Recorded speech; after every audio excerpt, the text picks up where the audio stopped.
Brussels sprouts and cauliflower, onion, fennel and cucumber, plum, pear and papaya, aubergine and saya, lime, lentils and quinoa, oatmeal bread and oatmeal flour, watercress and okra, tofu and sweet pepper. I have an interesting one for you today. So there's someone that I've tried to debate or get the debate going with for some time. His name is Christoffer Døhlen. All I know about him is that he is part of the Liberalist Party, which is, I don't really know. It seems like they're a little bit some kind of extreme liberal or something like that. I don't really know. I know he's interested in philosophy. He's into the idea of moral objectivism, and he also seemed to be a very conservative Christian. And for years ago, he actually agreed to debate me, but he told me to subscribe to his channel and he subscribed to my channel, so we know a little bit more about each other. But I didn't see him upload anything about veganism until now. I felt that today we were going to discuss animal rights and the whole issue and controversy surrounding that.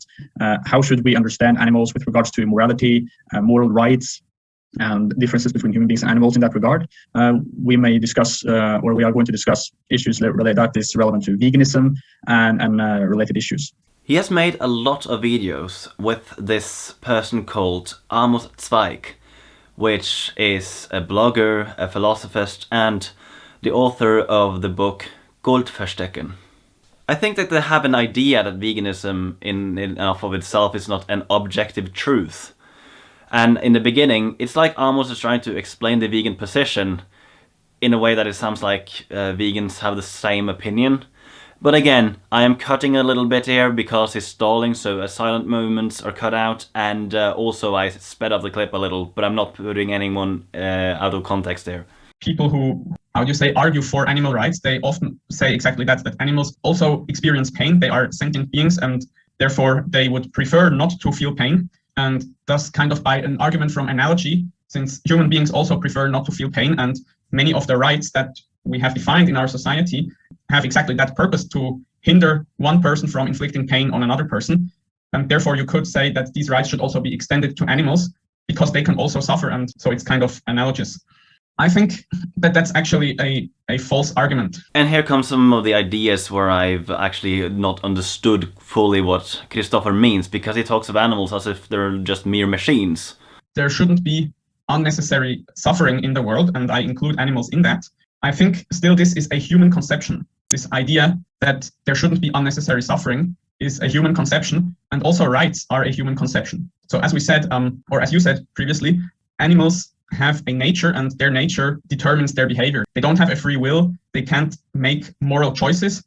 And also, if you look at the organization of how certain animals live together, like, for example, dogs or, penguins or dolphins or fish, they have kind of certain rules which they seem to follow, but it's more just happening out of them acting the way they do by their instincts. It's not like they have some conscious agreement with each other about certain ways in which they will interact or certain actions that they will not do. For example, one wolf will not just attack another wolf of its pack and try to kill it. Well, Amos, I don't know where you get all of this from. I don't know if you've studied any neurology whatsoever, but I don't see any clear indications that animals don't have any of these qualities. There's actually more evidence that this has to do with association more than it has to do with species. For example, brown rats that have socialized more with white rats are more likely to save a white rat than a brown rat, although they're a brown rat themselves. And the rat that has almost drowned will also be more likely to save another rat from drowning because they know that concept. Yeah, you sort of touched upon it yourself as well, that yes, infants lack this ability consciously and explicitly, but they have the inherent potential within the nature. Infants are human beings just like us, and the inherent ability to have a consciousness and make conscious agreements. It's not actualized in them, but it exists in them potentially. So you could say that they are still a subject of society in a sense, even though that is not fully developed in them yet. Now, of course, we could also include children at a certain age and teenagers also making moral choices. So one could talk about the sort of the age of reason, which some place at the age of 7, perhaps some place at 6. So there's some discussion about, okay, when during the childhood do you become moral? But the point still stands, the principle still stands. Well, not only do they underestimate animals, they underestimate children. Well, there's a time when you're about 3 years old when your mind sort of have a little bit of a reboot of memory, where you remember your language and faces and where you've been and such, but things that has happened just totally gets deleted. And most people forget about this, But this was so traumatizing for me that I decided to keep myself remember that day so that I don't forget ever again. This could be an illusion from me myself, but I asked my mum, and I'm sure that I went to you and said something like, I don't remember my past, and she said, no, you actually said, I don't remember the olden days. So at least 3-year-olds can reflect over things, and there's numerous studies showing that. And the fun thing is, pigs are about as intelligent as 5-year-old kids. But why is that morally relevant, even if it was true? So let's say we have a 2-year-old who just stopped growing, and he just remained a 2-year-old child forever. Does that mean that he doesn't have any moral value just because he won't evolve into an adult? Amos went into a rant where he was talking about, different animals do different things to each other, they kill each other brutally and so on. And then he concluded with this.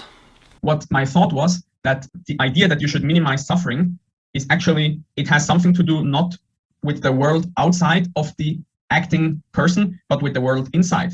Even if you kill an animal so that you can eat it, or you keep an animal in a pen so that you can milk it or take its eggs to eat, because you have the natural, it's in your nature that you need to do things in order to get food, still you should do it and try to cause only minimal suffering to this other being. This moral rule doesn't come from the other being, but it comes from human beings, because it will be beneficial to your personal development as a spiritual being, let's say, that you will care to not produce extra suffering in the world around you. Because if you just become a very cruel and sadistic person, then this will be something bad for your own moral development.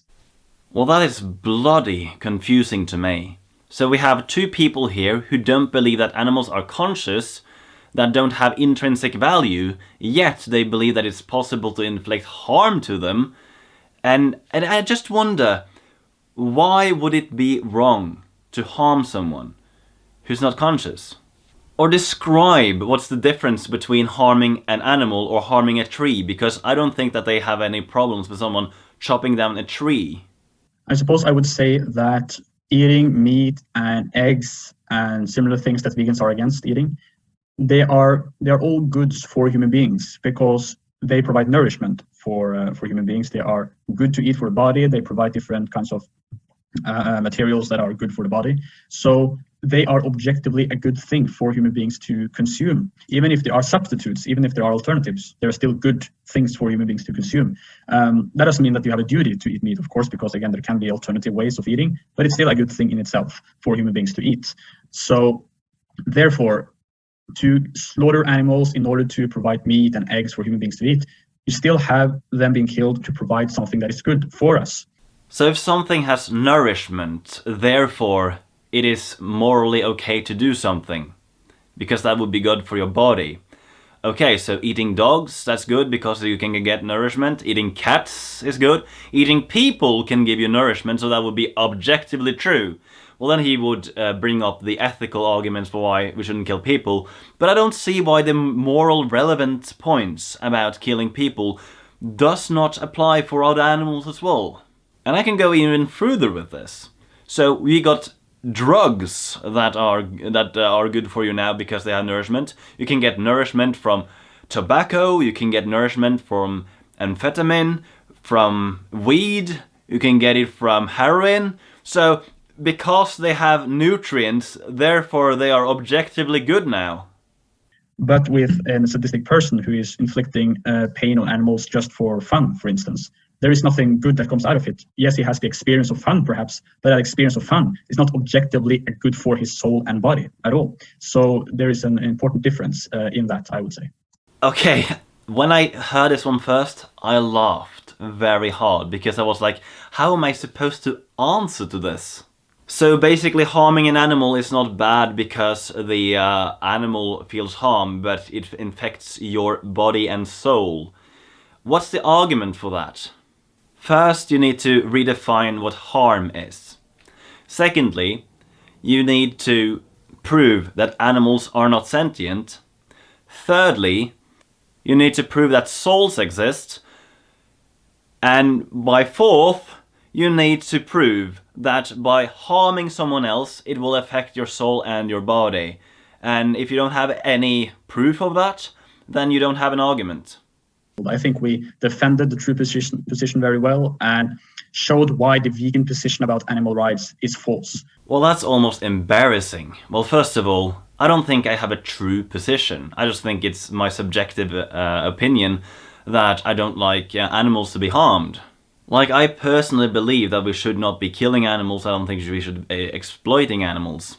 But I disagree strongly that you've defended the position against veganism very well, because I don't see any like moral substantive differences. I don't see any relevant differences.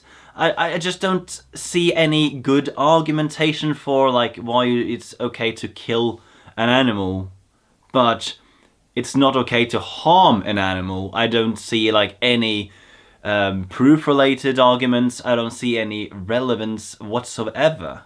I'm now in a strange position where it sounds like they make an appeal to nature fallacy, but it sounds like they have a very different definition of what is natural, for example, in the same way that I had with the Black Hebrew Israelites, which also believed in like moral naturalism or something like that, but they were vegan, or at least plant-based. So when they said that something was right, or something was true, or something was natural, I don't really know what they mean about it.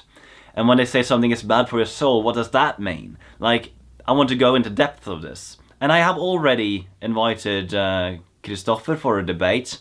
Amos, you're also welcome to debate me, and I really hope to see like that debate happening between Christoffer and I, because I looked forward for that for a very long time. And if you actually want to see if you have a really good position against veganism, debate a vegan. But yeah, thank you all for watching.